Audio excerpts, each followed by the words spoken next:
Hello, guys, and welcome to the show. As you know, I am your host, Cassidy Strader, and this is Cast, doing our week 2 recap, as well as my first start of the season, my top 10 power rankings after week 2. And then we're going to do a Thursday night football preview, who I think is going to win, talk about, I guess, the key injuries on the teams. And that is going to do it for the show today. Now, I want to point out, I guess, that I wish I had had a little bit more time to think about the power rankings that I want to do, but I'm pretty confident with at least the top 5 that I have here. And I mean, I feel like this year it's been kind of a really heavy mixed bag. And we've only got a few teams that really look like title contenders at this point. Whereas, there are some teams that it's like, I feel like they should be title contenders, but they have not played well at all. So,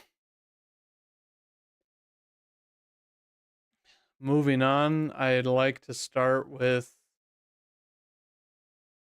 I guess, the recap of this week. I'm going to pull up the scores and I'm going to give what I thought happened, in each game. And we might delve into it a little bit more. Let me mute this quick so I'm not getting so we're not getting any background noise. But here we are to the broadcasting screen looking over the games. Now, obviously we're kind of far removed from Vikings Eagles. I'll give my take of this game, which isn't very much. The Vikings need to cut their turnovers. Their turnovers are what has ultimately led them to being 0-2. But it isn't just, one player on their team. It's multiple players. And it's like they've shown that they can still put up a bunch of yards, a good amount of points.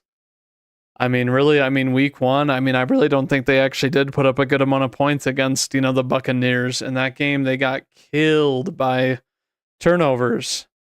Of course you have Jefferson and you have Kirk Cousins who has thrown for a good number of yards already.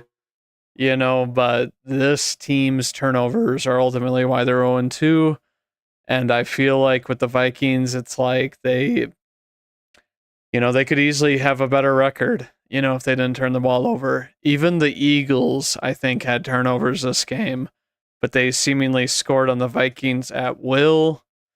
They didn't even look very good, to be honest with you, and you still put up 34 points. The Vikings really, really showing that they deserve their 0-2 record. What can I say? All it is turnovers upon turnovers week after week. Let's see if they can turn that around in week 3.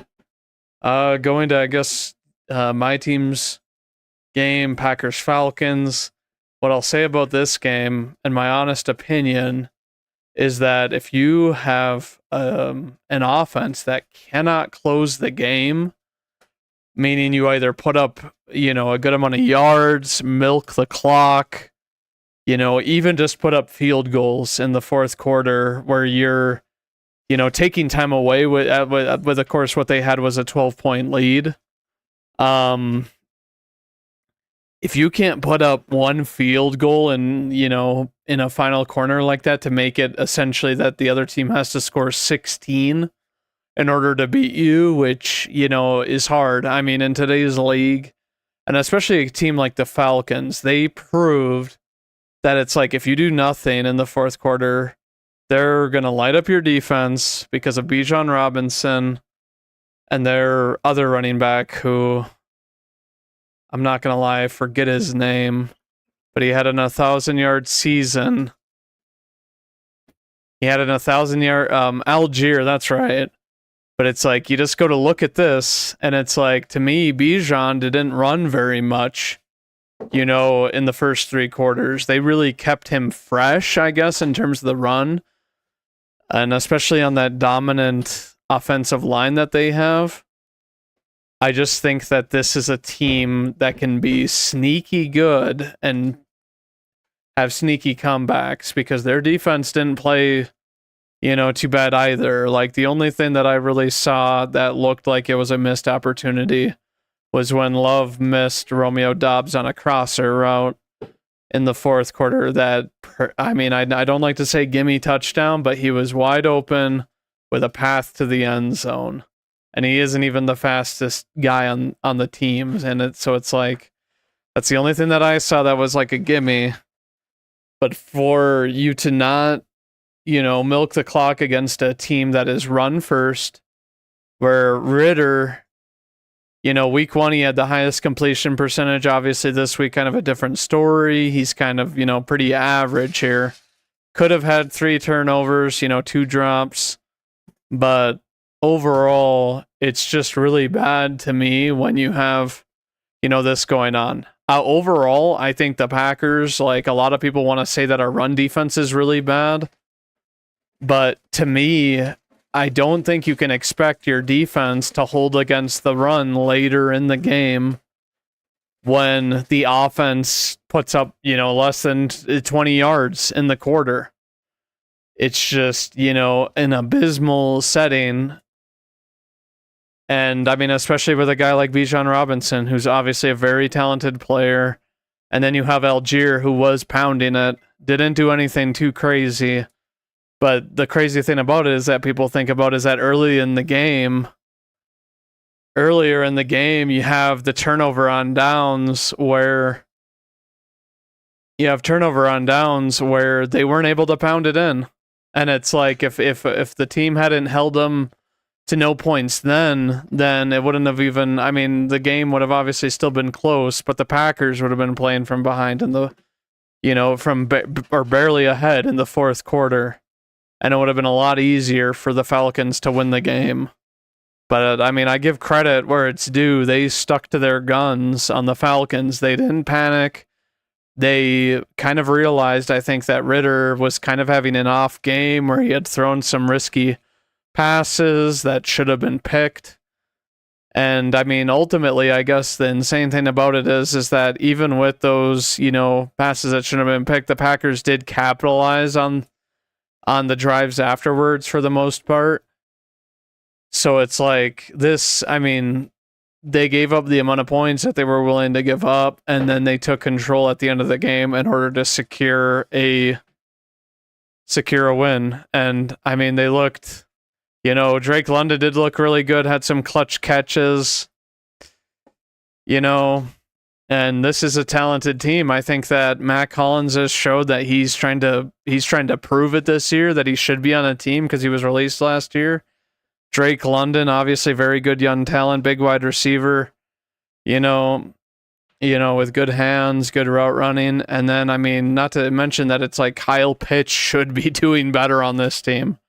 They just have so many weapons, and they have a really good O-line and good blocking tight ends. And their defense didn't seem like anything too fancy, but you got AJ Terrell, one of the better young corners in the league. Jesse Bates obviously was Defensive Player of the Week, week 1. Had a quiet game. But overall, they have a very veteran-savvy team as well. I think that they said that they're the fourth oldest defense or something like that, in the NFL. Great leaders, Calais Campbell, Grady Jarrett, obviously Jesse Bates, even Richie Grant, and who else? I feel like there was one more, maybe not, but overall it's kind of crazy to me how, I guess on another facet that this team, they still trusted,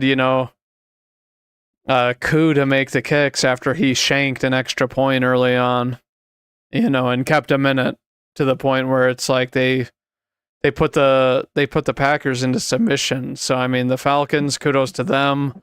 I think that this is a team that is also kind of learning their identity, but I think that they can be very good. They have all the pieces.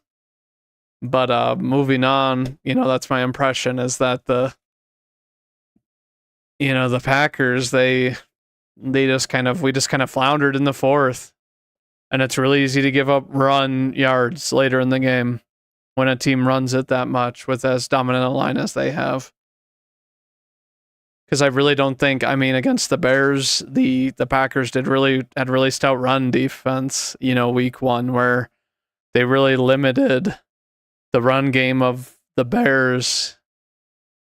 And even though there was sometimes like they gave up chunks, overall, I think the Packers, people making fun of their run defense is it's kind of a slight where it's like, oh, if you didn't see the game, some of those stats, it's like, they look a lot worse when you don't have your offense on the field at all. Moving on to Raiders Bills. The Bills, obviously, I didn't watch this game at all. I really didn't expect the Bills to lose, to be honest with you. Because, the Raiders, to me, it's like week one they were able to win, but I think that this is a team that, like, defensively they struggle way too much, and the Bills have too many weapons. Not really going to go over too much since I didn't watch it.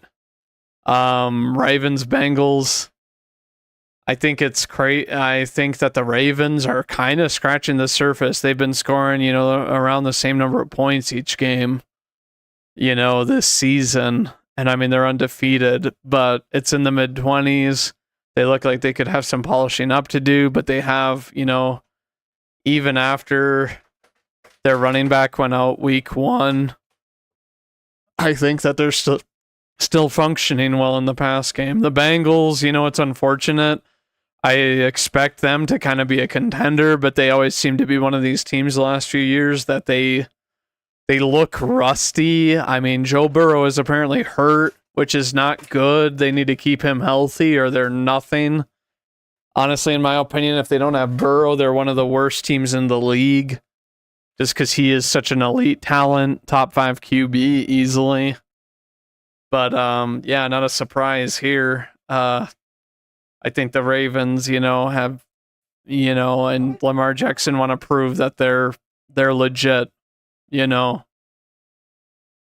Seahawks Lions. This one, an overtime game.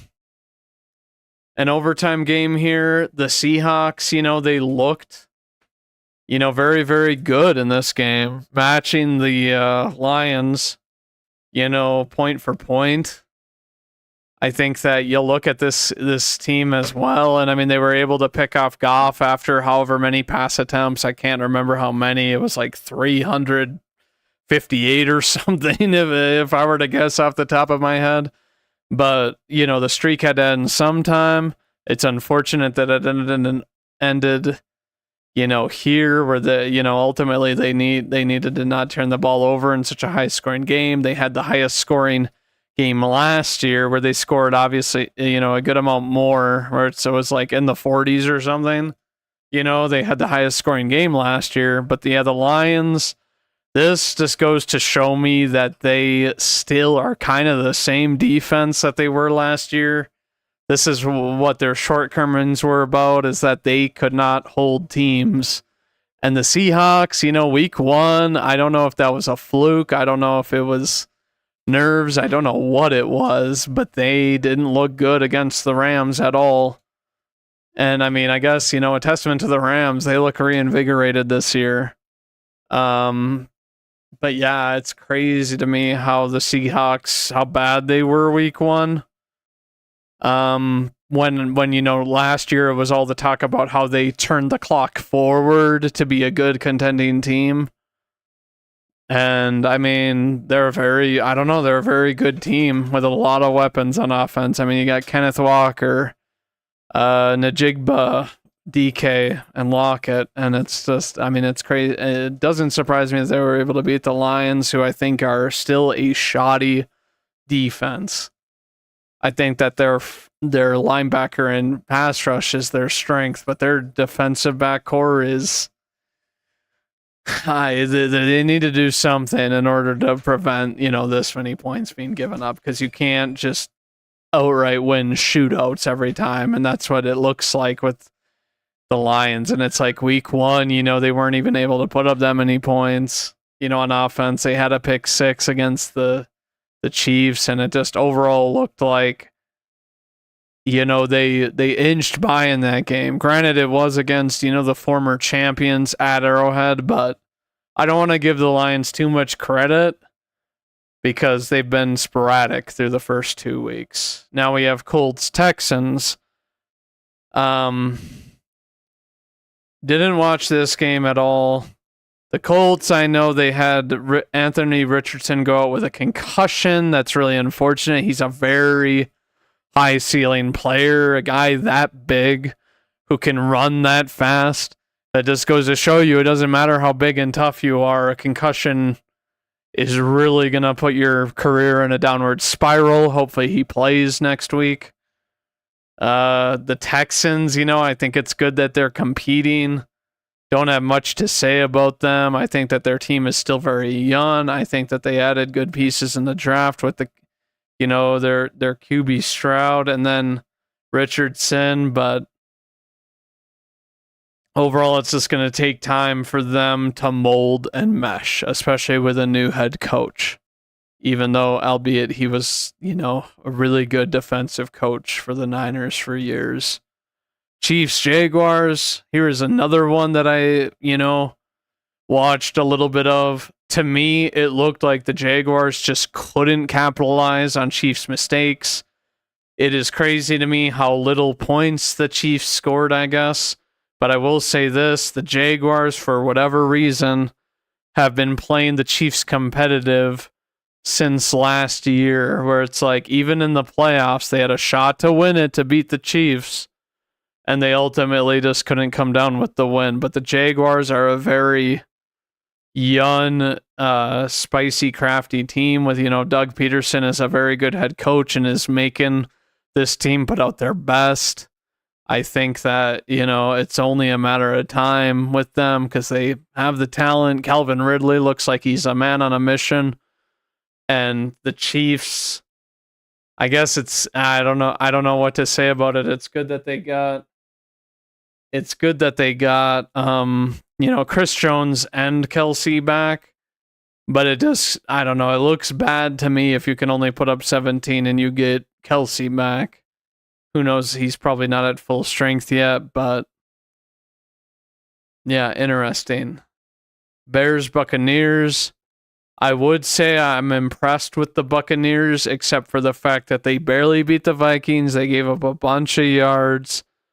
They do look reinvigorated, but I keep hearing about this Chris Evans drama. And the thing is if they lose Chris Evans, they lose the focal point of this offense. I think Godwin is still, a very good wide receiver, but I don't think he's good enough. He just seems like he's not as good as he was before his ACL tear. They also just don't have a run game. So it's like, in order to close out games, you need to have some sort of a run game. And the thing about their downfall last year was that Brady was passing lights out at 45, and they had an abysmal run game. And it still seems that way. The Bears, the only thing I have to mention about them is that they just don't have coaching for offense. It also seems to me like, the fact that like Claypool didn't put any effort in, week 1, and he went in and apologized and they put him on notice about that just seems really bad to me. They literally went and acquired him, and then they went to go get DJ Moore, along with Darnell Mooney and Cole Kmet, so they can have a solid receiving core. But the offense is just abysmal, and you can't just rely on Justin Fields' ability to scramble, even though he's a very mobile QB. He's a very mobile QB, but you can't just rely on that over and over again. because it's shown that they just, I don't know, they just can't, teams are ready for it and they're coming after Fields. And he just looks kind of miserable in his post-game press conference where it's like, I don't know, almost like he's fed up or something. Moving on to Chargers Titans. This was another game where the Chargers, I like to believe that, Herbert is one of the better QBs in this league. I'm not just saying that because of his pay either. I think that he legitimately is top 5 in the league with his accuracy, his intelligence, and his ability to just fit it into almost any spot for his wide receivers, regardless of who it is. It doesn't even have to be Keenan Allen or Mike Williams. But it's like the Titans, for whatever reason, are able to just, eke this game out. The Titans haven't really done much to convince me that they're a team that's going to be a threat later in the year. They still have seemingly the same team. Granted, they have talented players, don't get me wrong. But I just don't feel like Tannehill is the guy that's going to get it done for them. And they don't really, they just don't wow me.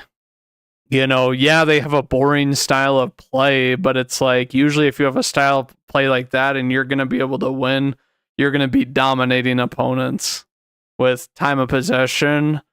And, you're not going to have to play super. You're going to have to play sound defense, but you're not going to have to play like outstanding defense with that.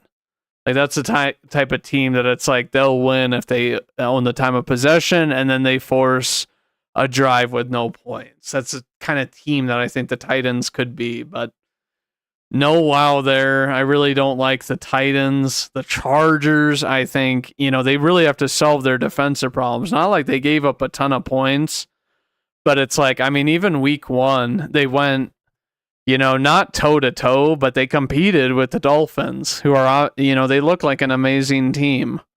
The Dolphins. Even forced once we get to it, they even forced the Patriots to play a very odd style of football. Giants-Cardinals, another crazy game. Apparently the Cardinals were supposed to be, the worst team on paper. And I don't even know who I guess I would say the worst team in the league is right now, because there's just, I don't know, it's very sporadic. And there doesn't, like I said before, there's like 5 teams that I would consider potential, title teams right now that could win the Super Bowl. But the Cardinals, and then, the Giants came alive after not having scored for 6 quarters. They're like, we're going to wake up and we're going to play. Odd to think. And DeBoll is a great coach. He won Coach of the Year last year when I think that nobody expected him to do well. The injury to Saquon is really bad for them. The problem with Saquon is he had 1 full year last year where he did really well and wasn't injured for a huge chunk of time, but now he's injured again, and who knows what this team is going to do. 49ers Rams. I'll give kudos to the Rams. I think they played, about as good as they could have. Looking at the, the stats for this game, the one thing I'll say, the one thing I'll say about this is I think it's crazy that Stafford has to throw this much. I do understand that, Akers is probably going to get traded. I feel like they're going to trade him for virtually nothing or potentially cut him because it just doesn't seem like they like him very much.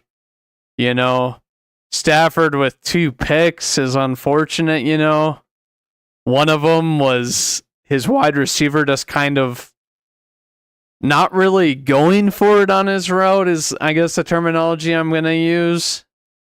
But Stafford having to throw it 55 times. Yeah, the dude has an arm and it didn't look like it was being fatigued at all. But it's like, he shouldn't have to throw it 55 times. Like even 40 times in a game is insane. The thing that I think about the Rams this year that's, obviously pretty insane is that they picked up Puka Nakua in the 5th round, and he's been phenomenal. And I mean, even this game, the dude was playing with like an injured rib. And it's like that's not the kind of injury that's ever gonna, make it so you can't play, but you're breathing so much and it's applying pressure on the rib the whole game. Anytime you're hit or go to the ground, you're going to feel it.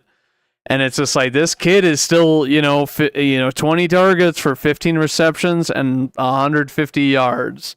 Playing like he's a true, slot wide receiver is what I've, seen from him, and I think that he's done really good. Even Tutu Atwell, it seems crazy, but he's doing well. And it's like this team is, getting it done and refusing to submit just because they don't have, Cooper Kupp. But, and then you still got Higbee, one of the most reliable in the game.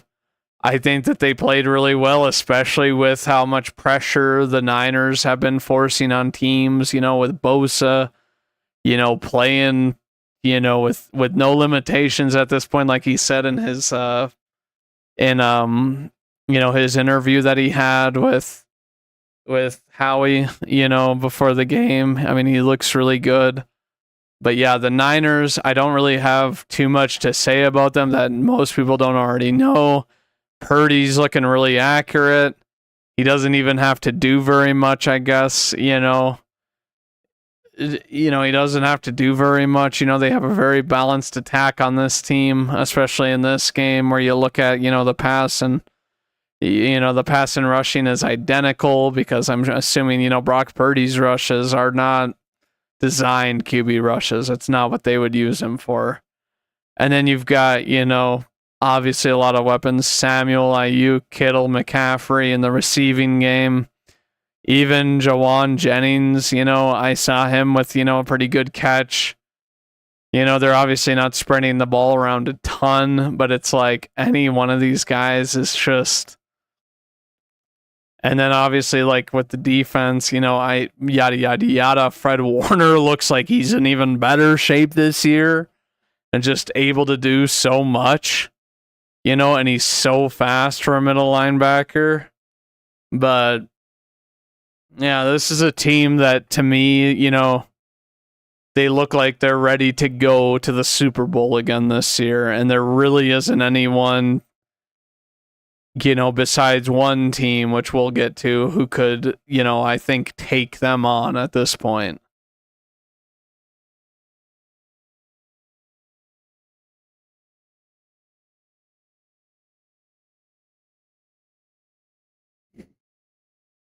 Moving on, so we have Jets Cowboys. This game I'm not going to talk about too much, but you have Zach Wilson as the guy now. The Cowboys, not much to say about them besides, like, yeah, they're the team with the most pressures in the league. Micah Parsons is a generational talent. The Jets, I just don't think that, it's really fair to Zach Wilson that he's had to, adapt so quick, when it's like you thought that you were going to have Rodgers. I get it. He had a whole week to prepare, but it's like the Cowboys came off an insane win. It was at the Cowboys. And I'm just, the Cowboys seemingly look invincible. I will say that I think that their offense could perform better. The Jets obviously have a good defense, but that's all I have to say about that. Commanders, Broncos. The Broncos, to me, look like another team that is just outright doomed. They had a lead. They had quite a lead going into this game. Or going to the end of this game. Gave it up to the Commanders. Ultimately, they were able to, get the most ridiculous Hail Mary I've ever seen. Where it's like, hits off one guy, hits off another, And then the dude who does catch it does it one-handed where a guy can't even reach to go and slap it, but attempts to. And then, I mean, people want to pass interference. They want to pass interference on the, on the 2-point conversion, which they needed just to tie it. And you know what I have to say to that? I think that, if you really want to rely on the refs, you still got to at least put the ball where the receiver could catch it, not just throw it in his general direction like Russell Wilson did. Because, I mean, even without PI, I don't think that receiver comes down with the ball. It was lawn and outside. And you look at Russell Wilson, and he had a number of throws where it's like, what is this? Doesn't give his guy a chance to the ball at the end of the game. I really only kind of saw the end, but as far as I'm concerned, if you can't close games, obviously my Packers did the same thing, and I definitely think that warranted a loss. Because in today's league, it's like you have to close games. How many times have we seen it in today's league where, I mean, in the past, 2 touchdowns would be enough. But it's like the Broncos had, a fat lead over the Commanders, and their defense started to play. They started making, they started sacking Russell. They started making him trying to escape to make throws, and a lot of checkdowns by him because, they just couldn't get open. The Commanders look kind of like a surprising team, but then you also look at guys like Scary Terry who will themselves into the spotlight where it's like, if you're the Broncos, you don't give up a deep touchdown pass like you did to Scary Terry, even though he is scary. When you have, you have arguably some of the best, you have a really good secondary with Simmons and Patrick Surtain. But yeah, the Broncos, a colossal collapse, and the fact that they've lost, their 2 openers at home just doesn't reassure me about them at all. I think that they're doomed to be bad again this year. And could potentially, they could potentially tank, in my opinion, for a QB. Because I really do think that if Russell Wilson doesn't give them, reassurances that he should get paid, they may just cut their losses with him, and go for a QB. Because at this point, he's not playing well enough to close games with some, janky throws. And it's like, the fact is it's like, he got really lucky on the Hail Mary. People that are like, oh, you should have been called for PI. It's like, oh man. So it's like, should this team even logically be in it with a freak play like that? On the last play of the game, the second to last play of the game. But yeah, crazy. Moving on, we have Dolphins Patriots, which I didn't watch all of it. I'm not going to lie. I was not feeling down to stay up. But yeah, the Patriots played like a 3 safety look most of the game.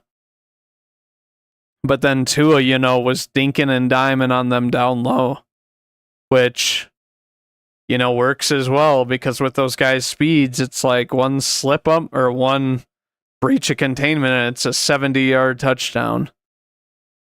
The Dolphins, to me, I guess the thing that I have that's a problem with them is that we don't know how well Ramsey's going to play post-surgery. He obviously hasn't played yet. People keep telling me they have a talented defense, even though it didn't seem like they were really getting pressure on Mac Jones that much. Yeah, and the Patriots almost came back later in the game. And when you have an offense like the Dolphins where it's like, yeah, you put up, it was like 449 yards with 2 week 1. And it's like, yes, they were able to score a lot, but they also, they were within a score of the Chargers of losing to them. And then the Patriots, it's at Foxborough. But this is a team that looks very, very much, like they don't have a lot of star talent, but they're still able to compete. I'm trying to remember their Stevenson, their running back. He looks like he's, he looks like he could be a lot of trouble should they have an actual passing game. because he's very big and hard to bring down, and I liked what I saw from him on the Patriots. And Mac Jones, I mean, he was very accurate this game. I just don't think that they have a lot of, offensive weapons, to be honest with you, for him to pass to. Moving on, we have Saints-Panthers. I did watch this whole game. The thing with the Panthers, to me, is that they really need to be able to keep their QB safe, their young QB safe, because he was getting ran after, a lot of the game. I do think that the Saints, after watching this game, are better than I originally foretold. Like, I think that once they get Kamara back, who's a very talented and slippery player, that's going to give them, a much more well-rounded offense. But the fact of the matter is I think with the Saints, I think that, you have some talented players. I'm still not convinced that Michael Thomas is, going to be a huge contributor to this team, because he's seemingly made of glass almost every year, where it's like he looks like he's, going to do good things, the entire year, but then he gets a random foot injury. But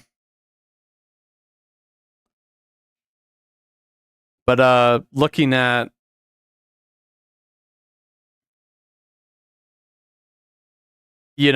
this team, I think that Derek Carr is looking a lot better. Did have an interception, but I think another dynamic that they have that is very underrated is that they've managed Taysom Hill and how he can be used very effectively. Obviously, you have Jamal Williams, who went out, very unfortunate, as they signed him this offseason, and he was really good. Olave, though, looks like, he's going to continue to do good things. Otherwise, in my opinion, I guess the one thing I'll say about this team that I think is kind of bad is that they're not very deep at wide receiver. Like I said about Michael Thomas, is he's about as injury prone as they come. But I guess some surprises on their defense is Carl Granderson, who I hadn't even, to be honest, heard of before Monday night. I guess he's kind of jumped on the scene, and he looks like a very bruiser and sneaky good player. You obviously have gosh, I'm sorry, I'm having one of these moments where you obviously have a very experienced secondary with the Honey Badger, Tyrann Mathieu, and Marshawn Lattimore, who's, doing really good in coverage and broke up a couple of balls. And then, Cameron Jordan, quiet night for him, but he was, in on the pressure, being, for Bryce Young. The thing I'll say about Bryce Young is that the kid is a competitor. He's very quick. I think that he should use his legs more and slide a bit more, because with his size, honestly, to me, he's due to get injured. I think that this team's problem is that they don't really have weapons that are super reliable. Like, you look at Chark is, their young potential burner deep threat. Adam Thielen isn't who he once was. Obviously, with 9 targets, he has 7 catches for 54 yards and a TD. A TD that essentially, it showed his veteran presence, where he made sure he got open and caught the ball for Bryce Young. And, the fumble by Bryce one is just kind of the inexperience, but it showed, the savvy of Granderson, that, this guy has a lot of hustle. He's a bigger dude, but he has a lot of hustle.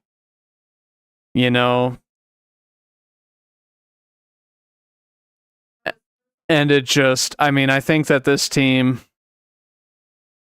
I think that this team has, a good amount of young talent. They just got to kind of keep the core together. But I really think that the thing that's really going to hurt the Panthers is the lack of star talent on offense and offensive weapons for Bryce Young. Because otherwise, I think that CJ Henderson actually played pretty well. Camus came in. Unfortunately, you had the injury to Shaq Thompson. It looks like he could potentially be done for the year. Jeremy Chin, playing, being a kind of effective player with a pass batted down, Brian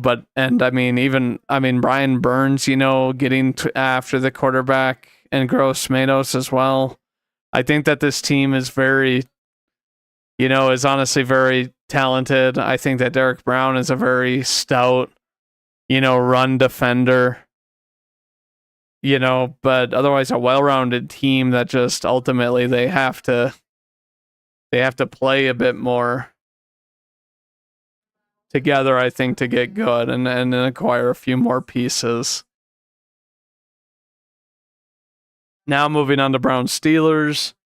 I didn't watch this whole game either. I was really saddened by Nick Chubb's injury. Looked like a gruesome knee injury to the knee that was already hurt, where he suffered, a lot of different ligaments injuries on that game, and very sad for him if his season is over. And goodness, I like the Browns, but it's like ultimately they weren't able to win this game. I think that Watson still has really to return to form, and obviously like the injury to Chubb. I mean, he was having a night. He's the best back in the league. I'll say it. I do not care if anyone comments it. It's like, oh, this guy's better, McCaffrey's better, or oh, we like King Henry. I like those players too, but Nick Chubb. There's a reason that these guys were so, bent on getting rid of Kareem Hunt and being like, yeah, we have our workhorse back, Nick Chubb now.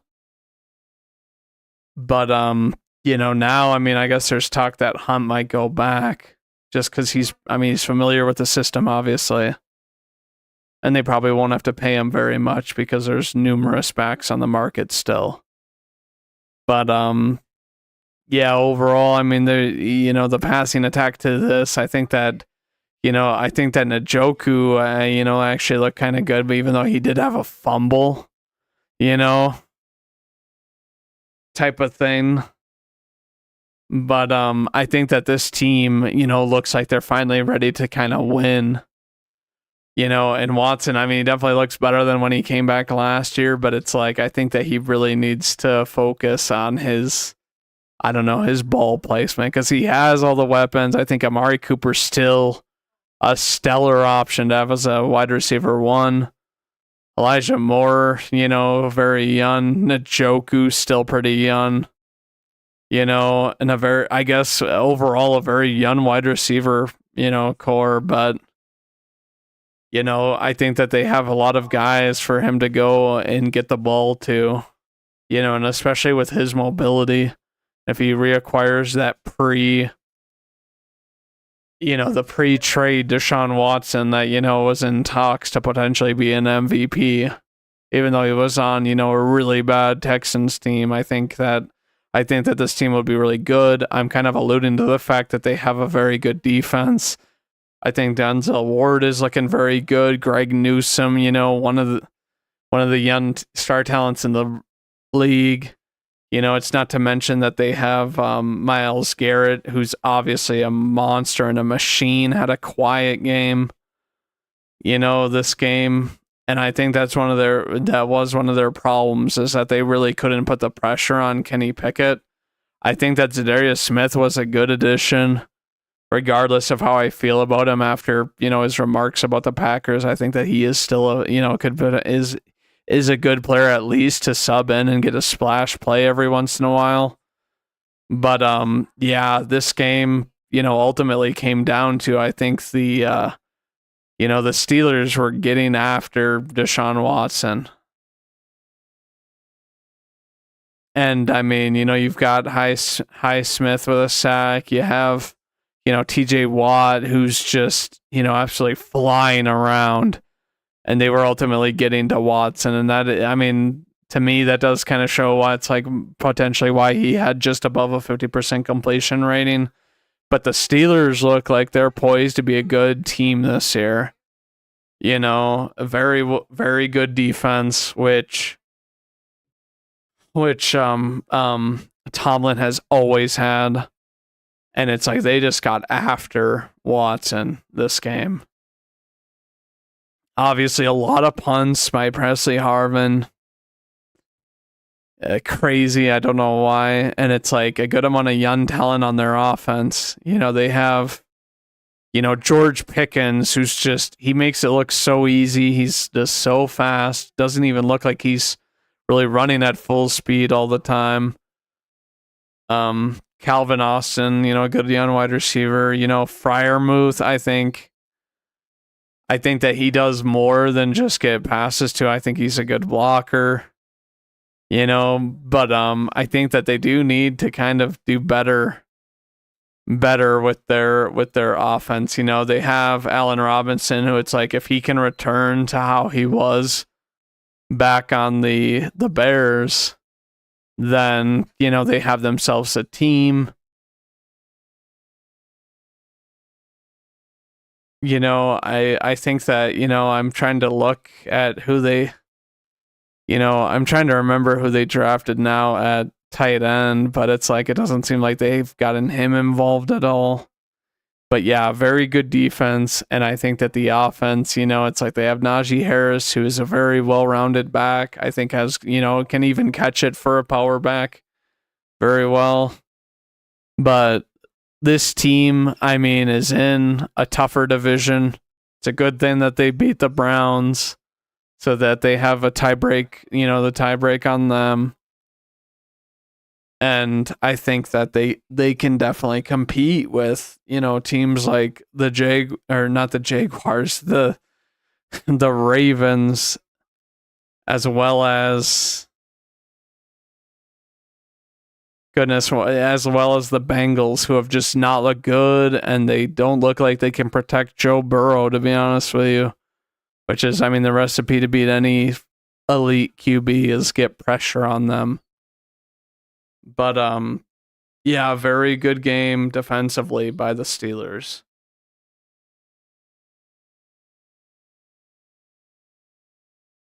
I guess that's the end of those. Now I do want to move on to my, my power rankings. I didn't really get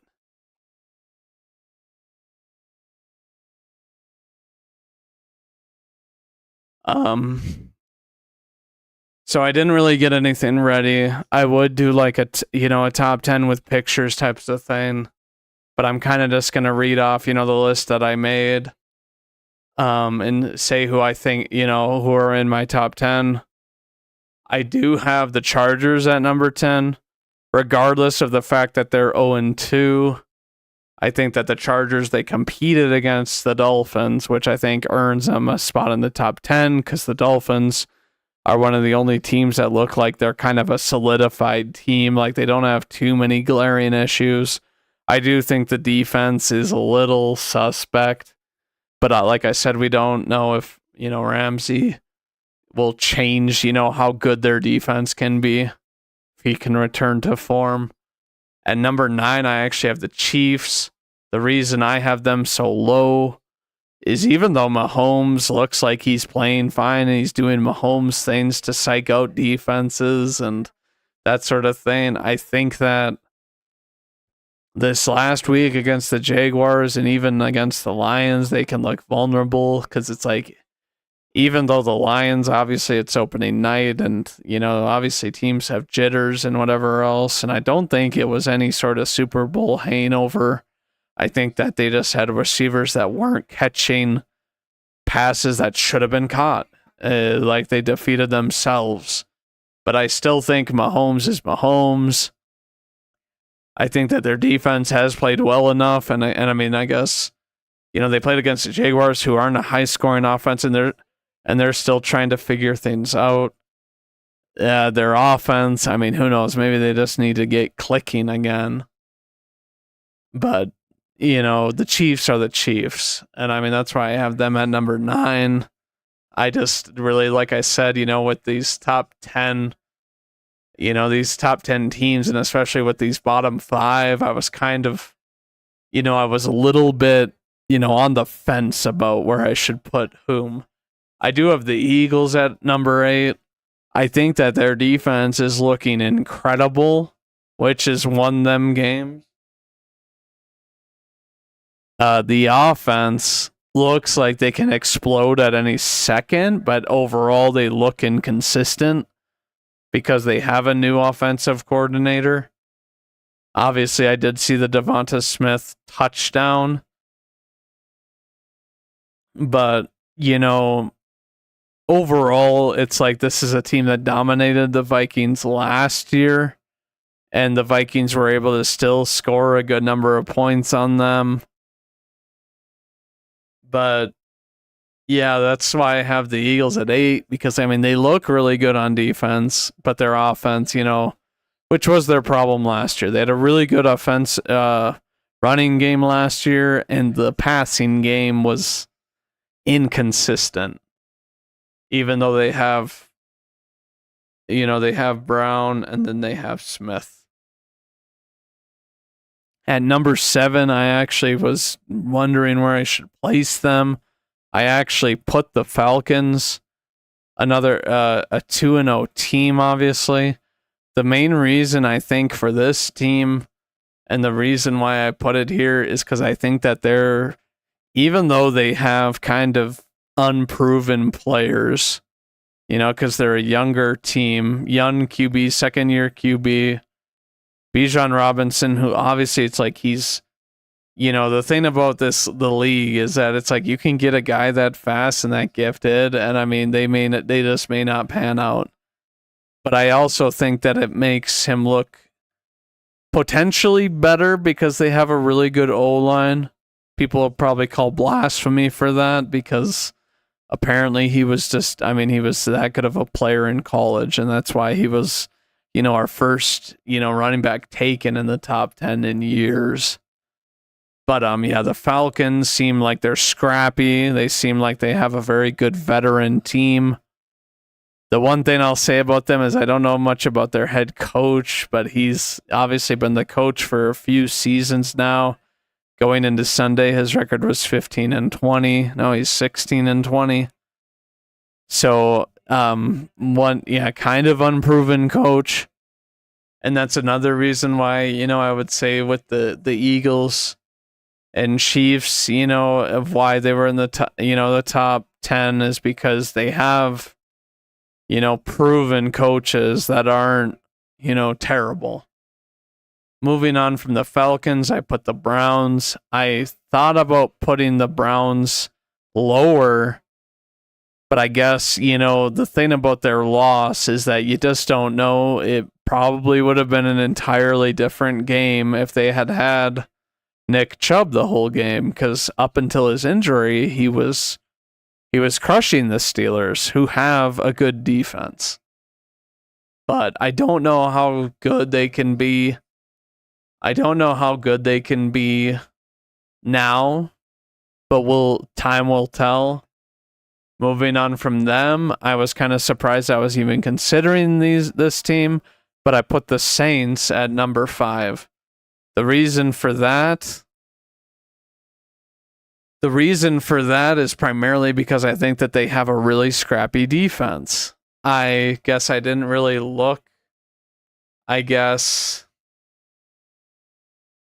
didn't really look at their I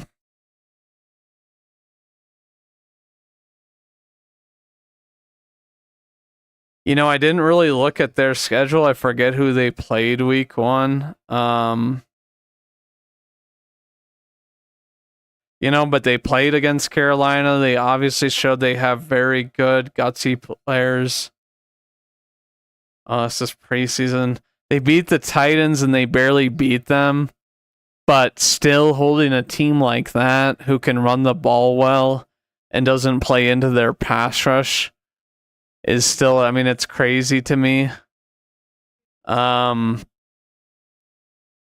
Maybe this listing is a little high, but I feel like in today's league where it's, pretty easy to score, I think that, you've got to consider that New Orleans, they could keep this up, and especially if they keep on applying pressure in various different ways.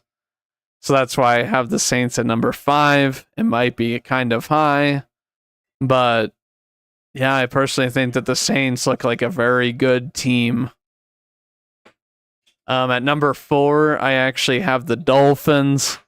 The main reason for this is I think that, they have a really good offense like they did last year. But it's like I've been saying, we don't know how good their defense is going to be. And even though their offense is high scoring, it was shown to be vulnerable if you were to, not give them the deep ball, where it's like they scored 24 points. This is a team that I feel like could score 24 points in a quarter pretty easily, with their talent, their speed. But the Dolphins, the defense scares me. Which ultimately, like last year, yeah, you had the injuries to Tua. But the injuries to Tua, but their defense just wasn't very good throughout the year. You look at the points for and against, and it's ultimately like what did them in.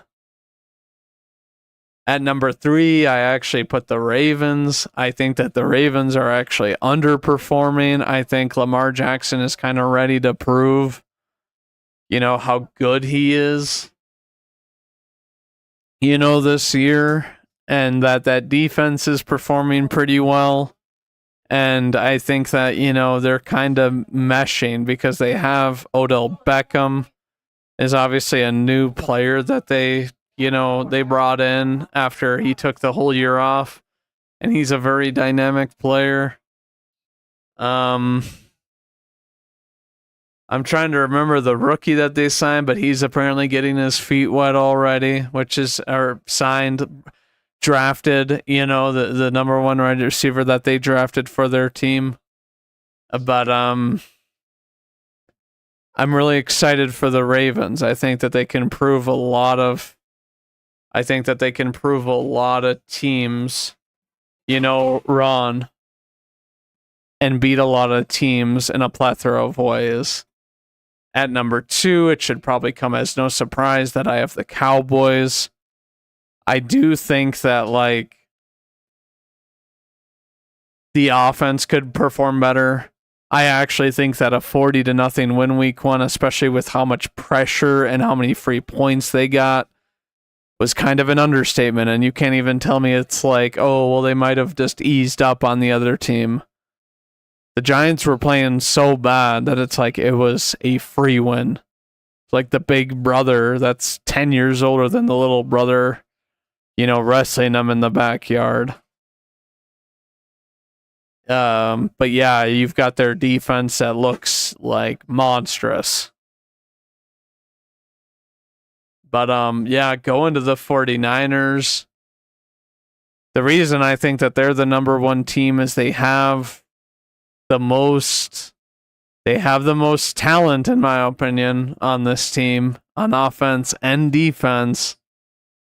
Like, you look at, the guys on their team, and I think that they have at least, a few guys that can go all pro on offense and defense.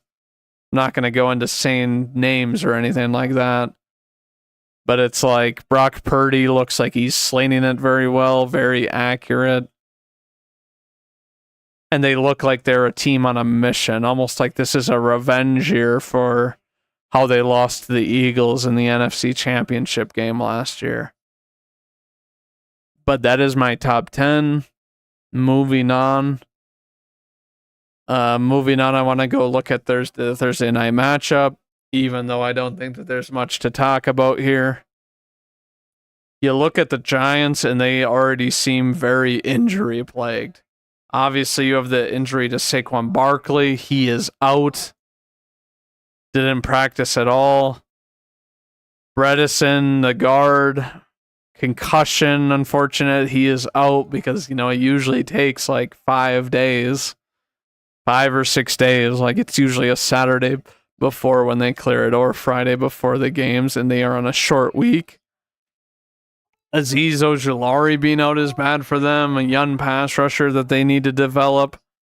Andrew Thomas being out, even though he did abysmal week 1, I'd still rather have him then another tackle, and then some other injuries. They potential guys we know, Micah McFadden, and then Wandale Robinson, a young wide receiver. I just think that, if you're on limited practice, and I mean, obviously, for a few days leading up to this, and it's never good with neck injuries. You just don't know if you want to rush it or anything like that. But you look at, the Niners, and it's like they have Ambry Thomas and Brandon Ayuk is questionable. Ayuk, is one of those dynamic players alongside Debo Kittle and McCaffrey. Oh my goodness. I'm sorry. Just tired right here. That, he's a dynamic player. And in week 1, he looked like he's ready to prove it this game. But I think it's good that he didn't practice, and then he's had a limited practice.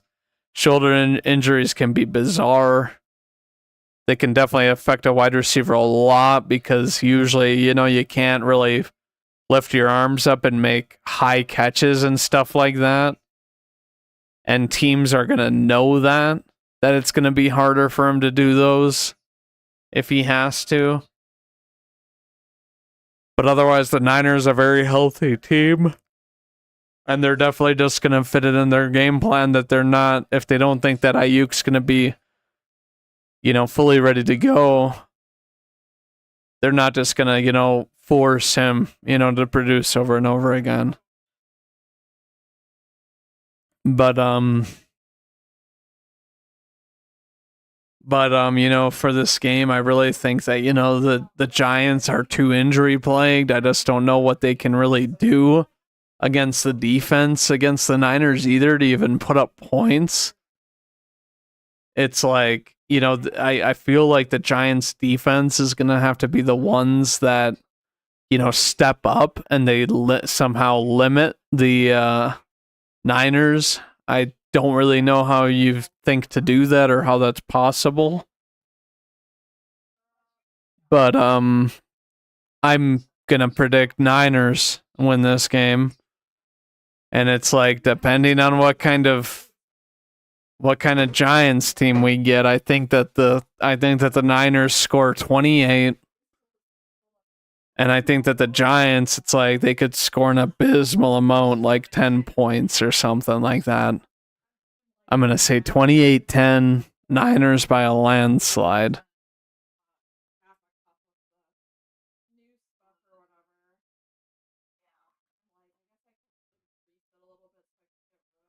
Overall, though, I think that I